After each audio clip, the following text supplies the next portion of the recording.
My apartment door shook under a hard knock, and for a second I thought the building's ancient pipes had finally exploded. The power had been out for less than 15 minutes, but the darkness already felt like a living thing. Outside, the February blizzard screamed through Chicago like it was angry at the whole lakefront. Inside, my breath was starting to show in small clouds. I grabbed my phone and used the flashlight to cross the living room. The apartment felt unfamiliar without the constant hum of traffic below. The silence had teeth. Another knock came faster this time. Urgent, like whoever it was didn't have time to be polite. When I opened the door, the cold hit my face like a slap. Damon stood in my doorway, bundled in a winter coat with snow dusting his shoulders and the dark curls that always seemed just a little too long. One gloved hand held a small flashlight. The other clutched a backpack strap like it was the only thing keeping him steady.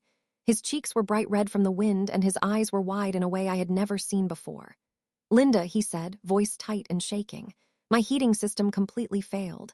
The thermostat is dead and my place is already freezing. I can't stay there." For a moment, my mind tried to treat the problem like my job. A spreadsheet, a solution, a plan. But the look on his face shut all that down.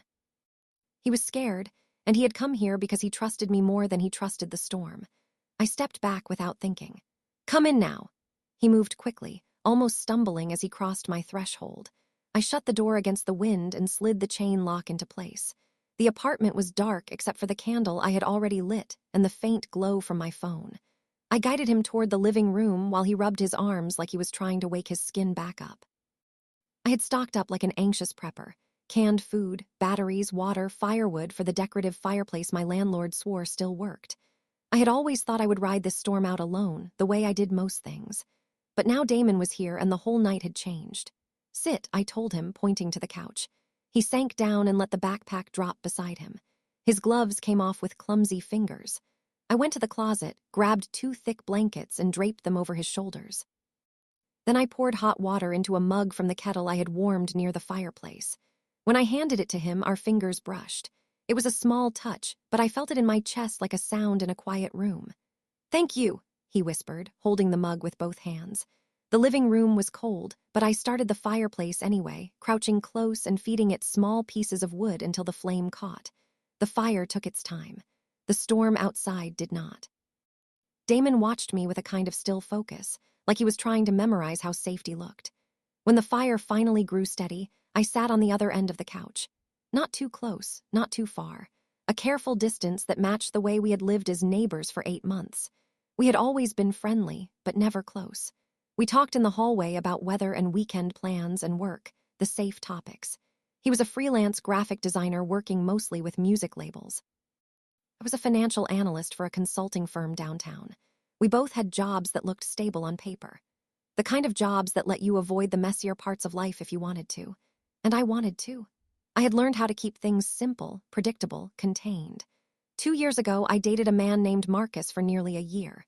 When he ended it, he told me I was emotionally guarded. He said I treated relationships like quarterly reports, always measuring risk instead of being present. He was right, and I hated that he was right, so I built my walls higher. Damon took a slow breath and stared into the fire. "I didn't know what else to do," he said quietly. "Everyone else on this floor either evacuated or isn't answering. You did the right thing," I said. "You shouldn't be alone in that cold." He glanced at me and the flicker of the fire made his eyes look even darker. "You were ready for this. I grew up upstate," I said. "We lost power a lot." My parents treated it like a weird kind of adventure. Damon let out a small laugh like the idea was unfamiliar but comforting. "I'm from Phoenix," he said. "I've lived here 3 years and I still think Chicago winters are a personal attack." I smiled before I could stop myself. "You made it down the hall in a blizzard. That counts for something." His smile came back and it changed his whole face. Not flashy, not forced, just real. It warmed the room more than the fire did. We talked while the storm threw itself at the windows. Damon told me how he had been working on a deadline when the power went out. How he tried everything he could find online to restart his heating. How his hands were shaking too much to focus. I kept telling myself I could handle it, he admitted. Then it got colder and darker and I felt stupid for even trying. "Pride can feel like strength," I said, "until it starts to cost you." He nodded and his gaze dropped to the blanket around his shoulders. I almost stayed there and froze just so I wouldn't look weak. "You wouldn't have looked weak," I said. You would have looked human. Damon went quiet again. The fire cracked and settled. Outside, the wind kept howling like it was furious. We were warm. After a while, I said, "For however long this storm lasts, we're a team." He looked up. Something shifted in his expression, like he hadn't expected anyone to offer him that without a price. "Deal," he said. We found a rhythm. I showed him how to bank the fire so it would last. We heated soup in a pot close to the coals. We ate sitting on the floor, backs against the couch like we were kids pretending the world outside didn't exist. In the soft firelight, Damon's heavy coat was gone, replaced by a worn hoodie that looked soft and lived in. His hair had fallen across his forehead and he kept pushing it back, and every time he did, I noticed his hands, long fingers, careful movements, a man who created things on his own. "Can I ask you something?" he said after we ate. "Sure." "Why did you help me so fast?" he asked. "We barely know each other." I thought about it. The honest answer came first, because you knocked. He tilted his head. "That's it." "That's not a small thing," I said. "A lot of people would rather suffer quietly than ask for help. I know I would." His eyes held mine for a long beat. "So you were lonely too," he said, not as a guess, as a fact. The question hit me harder than the wind outside. I started to deny it out of habit, but the firelight made the room feel too honest for lies. Sometimes, I admitted. Damon swallowed and stared into the flames. All the time, he said so softly I almost missed it. "I tell myself I'm too busy. That work is enough." But nights like this, before the power went out, I was alone at my desk eating takeout and scrolling through other people's lives on my phone. I kept thinking, is this it? I didn't know what to say because every word felt too small, so I stayed quiet and I let him be heard. He hugged the blanket tighter. "You know what the worst part is?" he asked. "What?" "I look out my window and I see couples doing normal things," he said. Walking their dog together, laughing in the elevator, carrying groceries side by side like it's annoying, but it's also something they share. He glanced at me and his eyes looked wet but steady. And I think I wish someone loved me like that. The words landed in the space between us and made the air feel different, heavier, electric, like the room had leaned in to listen. I could have said something safe, something neighborly, something that kept the distance exactly where it was. Instead, my body moved before my fear could stop it. I shifted closer on the floor until my shoulder brushed his and I felt his breath catch. The fire popped, sending a tiny shower of sparks up the chimney. Damon didn't pull away. He stayed still, but his whole posture changed like he was waiting to see what I would do next. I turned my head slightly, close enough to smell his cologne under the cold and smoke. "Damon," I said, voice low, "you don't have to wish for it like it's impossible." His eyes lifted to mine, wide and searching. And in that moment, I knew this storm wasn't the only thing that could change our lives tonight. Then the wind slammed something hard against the building, and the sudden crash made Damon flinch, breaking the spell. He looked toward the window, then back at me, and his voice came out as a whisper. "Linda," he said, "what if this is a mistake?"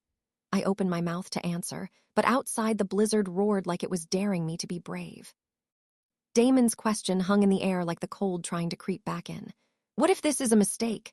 His voice was soft, but it carried all the fear people hide when they've been disappointed before. Another heavy gust hit the building, and the windows rattled like they were warning us. The storm was still in control out there.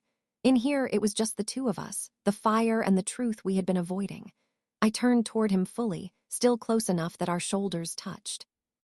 "A mistake would be pretending we didn't feel what we just felt," I said. His eyes stayed on mine. "But we're neighbors," he said, like the word itself was offense. "If this goes wrong, I still have to see you." I nodded. "That's fair."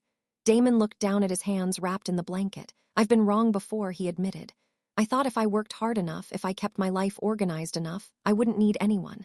And then I moved here and realized you can have a full calendar and still feel empty."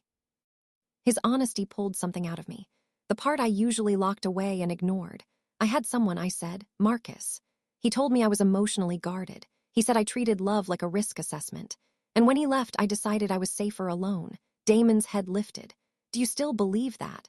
I stared into the fire for a second, watching the flames twist around the wood. "I believed it," I said, "until you knocked on my door." The words came out before I could overthink them. That was new for me. I noticed Damon's throat move as he swallowed like he was holding back something big. "You made it easy to knock," he said. "You always smile. You always help people. I see you." I looked at him. "You see me?" He nodded. "From my window, I see you help Mrs. Chen carry her groceries when her hands are full." I see you hold the elevator for people even when you're running late. I saw you give your umbrella to that kid last month when it was pouring. You didn't even make a big deal about it. Heat rushed to my face. I hadn't realized he paid attention. I hadn't realized I wanted him to. I noticed things too, I said. His eyebrows lifted slightly. I saw you leave coffee for the building staff, I said. I saw you help that new tenant figure out the mail system, and you made a whole welcome basket. You act like you're alone, but you still do kind things like you're hopping someone will notice. Damon's eyes softened. Maybe I am hopping, he admitted. The fire crackled, and for the first time in a long time I felt calm. Not because the storm was getting better, but because I wasn't facing it alone. Damon shifted slightly, his knee brushing mine. It was a small movement, but it sent a clear message. He was still here. He hadn't pulled away. I didn't mean to put all that on you, he said. The wishing. It just came out. I'm glad it did, I said. He studied my face like he was checking for sarcasm, for a joke, for anything that would make this less real. When he found none, he let out a slow breath. I'm scared, he said. So am I admitted. That surprised him. I could tell because his expression changed. You don't seem scared, he said. That's because I'm good at looking fine, I said. But I've been living behind walls for so long that I forgot what it feels like when someone stands close enough to see over them. Damon's lips parted slightly, like he wanted to answer, but he didn't. Instead, he reached up slowly and touched my wrist right where my sleeve ended. His fingers were warm from the fire. The touch was gentle, but it felt like a decision. I haven't been close to someone in a long time, he said. My chest tightened. Neither have I. We held that moment for a few seconds, letting it settle. The storm still roared outside, but inside the room, everything was quiet. Damon's hand stayed on my wrist. I didn't move away. I don't want to rush, he whispered. I don't either, I said, but I also don't want to pretend this is nothing. He nodded, and his gaze dropped to my mouth for a fraction of a second. Then he looked away quickly like he was embarrassed to be caught hopping. I stood up slowly and offered him my hand. Come closer to the fire, I said. It's warmer right here. He took my hand, and his fingers wrapped around mine like they belonged there. I guided him to the spot nearest the hearth where the heat gathered. We sat down again, closer now, our shoulders pressed together. His head tilted toward me slightly, not resting on me yet, but not avoiding me either. Minutes passed, then another problem hit us. The fire started to burn lower. I glanced at the stack of wood I had brought inside earlier. It was shrinking fast. I had planned supplies for one person, not two. We're going to need more wood, I said. Damon's eyes widened. In this weather, I have some in the storage unit downstairs, I said, but the stairwell is probably freezing. Damon sat up straighter. You can't go down alone. I almost laughed. He said it like he knew me well enough to argue with me. It was new, and it did something to my heart. Then we go together, I said. He hesitated for a second, then nodded. Together. We layered up like we were preparing for a mission. Coats, scarves, hats, gloves. I wrapped a scarf around Damon's neck, and my fingers brushed his jaw by accident. He froze, then relaxed when he realized it was only me. You okay? I asked. I'm okay, he said, but his eyes stayed on mine a moment longer than necessary. Outside my apartment, the hallway was pitch black and eerily silent. The emergency lights had failed. Snow had somehow found its way inside through a broken window at the end of the corridor, creating small drifts against the walls. The cold hit us like a wall. Damon held onto my arm tight, and I held onto him with my free hand, guiding us step by step. The stairwell was only a short distance, but it felt like crossing a battlefield. When we finally made it to the storage unit in the basement, we leaned against the door for a second, breathing hard. That was terrifying, Damon said. You did great, I replied. He let out a shaky laugh. I can't believe I'm doing this with you. I opened the storage unit and found the wood pile, then loaded as much as I could onto a plastic sled I kept for exactly this purpose. Damon helped without complaining, his gloved hands gripping the edges. We dragged it back through the hallway together, stumbling once, laughing breathlessly when we caught ourselves. When we got back inside, we slammed the door shut and ripped off our wet outer layers. Damon's cheeks were flushed again, but this time it wasn't just cold. His eyes were bright, and he was smiling like he had just survived something that proved he was stronger than he thought. We did it, he said, breathless. We did it, I echoed. We stood there in the dim light, snow melting from our coats, our bodies close because the warmth was the only comfort we had. Damon looked up at me, and I could see the same thought on his face that was in my head. This is the moment. This is the line. He lifted a hand slowly, then rested it against my chest, right over my heartbeat. His palm felt warm even through my shirt. "It's going fast," he whispered. "My heart," I said before I could stop myself. Damon's lips curved, but his eyes turned serious. "Linda," he said, "if we do this, I need to know you're not going to disappear behind your walls tomorrow." I swallowed. The fear was real. Not fear of him, fear of being seen and still being wanted. "I can't promise I'll be perfect," I said. "But I can promise I won't run." Damon's breath caught. He stepped closer, close enough that I could feel the heat of his body. His voice dropped to a whisper. "Then step closer," he said. I did. And right as my hand lifted to touch his face, a loud knock hit the door again, sharp and urgent, cutting through the moment like a blade. The knock came again, loud enough to make Damon jump. My hand froze in the air inches from his face. For a second, I just stood there staring at the door like it had personally offended me. Damon pulled his hand back from my chest, but he didn't step away. His eyes stayed on mine, wide and waiting. "Who would be out there?" he whispered. "In this storm," I said, already moving. "Nobody who's comfortable." I grabbed my phone for light and walked to the door. The air near the entry was colder, like the apartment was reminding me how thin our safety really was. I unlocked it and pulled it open. A gust of snow rushed in, and with it came a voice I recognized. "Linda," Mrs. Chen called from the doorway, sounding panicked. "I'm so sorry. I didn't know who else to go to. She lived 3 doors down." She was in her early 70s and always carried herself like she had everything under control. Tonight she looked small and frightened, bundled in a coat with her scarf half loose and snow stuck in the folds. "What happened?" I asked, stepping aside. "My daughter was supposed to visit today, but she can't get here," she said, breath shaking. "My medication. I have a heart condition and I left my pills at her place this morning. I thought I'd be back before the storm hit." My stomach tightened. Heart medication wasn't something you guessed about. It wasn't something you waited on. "Come inside," I said immediately. "Stay warm. We'll figure it out." She came in quickly, rubbing her hands together, eyes darting to the fireplace. Damon appeared behind me, wrapped in one of my blankets. His hair was still damp from melted snow, and he looked like he had been pulled out of a dream and dropped into an emergency. "Mrs. Chen, it's okay," Damon said gently. "You're safe here." Mrs. Chen nodded, trying to steady her breathing. "Thank you, Damon," she said, then looked at me. "I didn't want to bother you." "You're not bothering me," I said firmly. "You did the right thing." I moved fast the way I did at work when something important broke. I grabbed my phone and tried calling emergency services, but the call wouldn't connect. The cell towers were overwhelmed. Damon watched me, then stepped closer. "What do we do?" he asked. "We do what we can," I said. "First, Mrs. Chen stays here where it's warm. Second, we figure out how to get her medication." Mrs. Chen wrung her hands. "It's at my daughter's place in Wicker Park," she said. "That's miles from here. There's no way anyone can drive in this." I nodded, thinking. The roads were impossible. Emergency services were stretched thin, but then something occurred to me. Damon touched my arm. "What are you thinking?" he asked. I looked at him. "Do you still have that electric bike in the storage room? The one with the fat tires?" His eyes widened. "You can't be serious. It is snow tires," I said. "And the battery can handle cold weather. I've seen you ride it in winter." Damon stared at me. "That's different from riding it through a blizzard to Wicker Park. It's 6 miles. Mrs. Chen's eyes filled. "No," she said, "I can't ask you to do that." "You're not asking," I said, "I'm offering." Damon stepped between us. "If you're going," he said, voice firm, "I'm going with you." The word together landed deep again. I looked at him, this man who had knocked on my door less than 3 hours ago, who was now ready to ride into a blizzard with me for someone we barely knew. "Okay," I said, "together." We moved quickly. I found my warmest gear, insulated pants, a heavy parka, goggles, face covering. Damon did the same. Mrs. Chen gave us her daughter's address and the code to get into the building. Her hands shook as she wrote it down. "Please be careful," she whispered.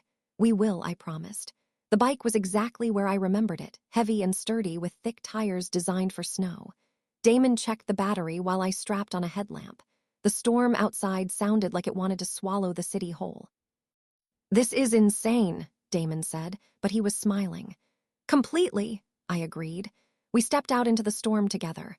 The wind hit us so hard I thought we might fly backward. Snow swirled in thick sheets that made it almost impossible to see more than a few feet ahead. I climbed onto the bike and Damon got on behind me, wrapping his arms around my waist. His body pressed against mine, warm and solid. "Hold on tight," I shouted over the wind. He did. I pedaled hard, the electric motor kicking in to help. The bike moved through the snow like a tank, slow but steady. The streets were completely empty, abandoned cars buried under drifts. The city looked apocalyptic, beautiful, and terrifying all at once. Damon's arms tightened around me every time we hit a rough patch. I could feel his breath against my neck even through the layers. Several times I thought we wouldn't make it. The wind tried to push us sideways. Snow packed into the gears. My legs burned from the effort. But Damon never let go, and somehow that made me stronger. When we finally reached the building in Wicker Park, we were both shaking from cold and adrenaline. We stumbled inside and found the apartment.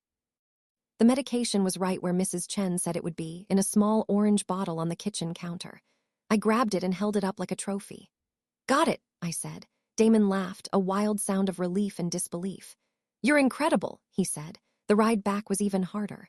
The storm had gotten worse somehow. But we made it inch by inch, block by block, holding on to each other like our lives depended on it. When we finally crashed through my apartment door, Mrs. Chen burst into tears. She clutched the medication to her chest like it was made of gold. "I can't believe you did that," she whispered. "You saved my life." "We didn't save anything," I said. "We just went for a bike ride." Damon was still breathing hard beside me, his face red from cold and exertion. He looked at me and something passed between us, something that felt bigger than the storm, bigger than the fear. "You're amazing," he said softly. Mrs. Chen made a quiet sound, watching us with knowing eyes. "You too," she said, voice warm despite everything. "You're something special." The hours crawled. The storm screamed. We kept the fire going, rotating wood, stretching what we had. Mrs. Chen dozed on and off, waking sometimes with a start when the wind slammed the building. Damon and I sat on the floor near the hearth, close enough that our knees touched. We spoke quietly, like we were afraid to disturb the fragile safety we had created. At some point, Mrs. Chen stirred and looked at us, a small smile on her face despite everything. "You two make a good team," she said sleepily, then drifted back off. Damon's cheeks turned pink in the firelight. He tucked hair behind his ear, then looked at the flames. "I wasn't kidding earlier," he said, about wishing. I watched him, my heart beating too hard. "I know," I said. He swallowed. "When I saw you decide to ride into that storm without hesitation, I thought it again," he said. "I wish someone loved me like that. The way you show up, the way you don't make people feel like a burden." His voice cracked on the last word. Something in me broke open, soft and painful and necessary. I remembered Marcus's face when he told me he felt alone even when I was right there. I remembered how I had promised myself I would never risk that again. But Damon was sitting beside me, honest and brave. And I realized the bigger risk was staying the same. I shifted closer slowly, giving him the chance to pull back if he wanted. He didn't. "I can't go back to how I was," I said quietly. "I don't want to." Damon looked up at me, eyes shining. "Then don't," he whispered. I lifted my hand and touched his face, gentle, like I was afraid he might disappear. His skin was warm. His breath caught and he leaned into my palm as if he had been waiting for it. "I don't know what tomorrow looks like," I said, voice low, "but I know what I want right now. I want you to feel loved, not wished for, not watched from a window. Real." Damon's lips trembled into a small smile. Then step closer, he whispered again. I did. I kissed him softly at first, like asking permission. When he kissed me back, it wasn't rushed or desperate. It was steady, certain, like two people finally choosing the same door at the same time. When we pulled away, Damon rested his forehead against mine. "No more walls," he whispered. "No more walls," I repeated.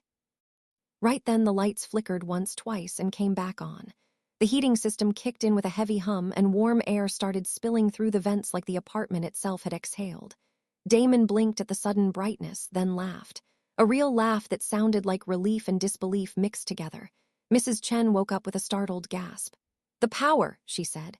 "It's back," I said, standing up. "I'll call your daughter now." This time, the phone line connected. Mrs. Chen's daughter was crying with relief, promising to come get her mother as soon as the roads were clear in the morning. When the call ended, the room felt different. The storm was still outside, but the worst of the fear had passed. Warmth returned, light returned, and something else had returned too, something I thought I had lost. Damon stood near the fireplace, his blanket still around his shoulders. He looked at me like he was seeing me clearly for the first time. "So," he said, voice soft, "what happens now that the storm is ending?" I walked to him, slower this time, like I wanted to feel every step. "Now we don't pretend this was just a blizzard," I said. "We don't go back to polite hallway conversations like strangers." Damon's smile was small but sure. "Good," he said, "because I don't want to go back either." Mrs. Chen made a quiet sound behind us. I'm going to pretend I didn't hear any of that, she said with a teasing warmth that made us both laugh. Damon leaned into me and I wrapped my arms around him, feeling how perfectly he fit there, like he had always belonged. Outside, the wind still howled, but in my living room with the lights on and the heat running, I realized something simple and huge. The storm didn't create this. It only revealed it. But there was something else too, something I hadn't expected.